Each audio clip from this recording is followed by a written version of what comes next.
Okay, next team is steak. Ni hijau lah man, Sauber. Cake ni sponsor dia lah, memang hijau semua tu lah. Saya rasa macam neon dia macam too over.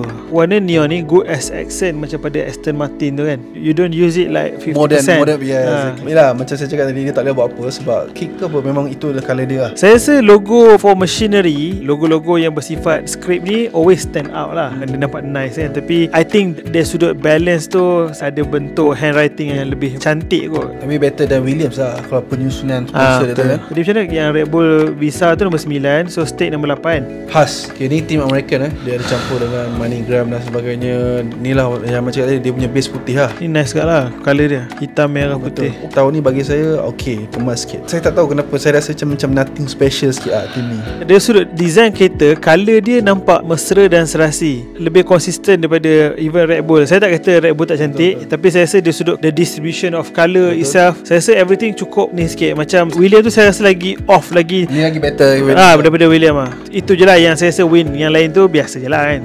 Betul, dia tak ada nothing yang special lah. Sebab kadang-kadang bila warna yang terlampau common, hitam dan putih ataupun hitam dan merah, warna yang common lah, sangat common, combination colours yang sangat common, dia tak ada spark keunikan lah kat situ.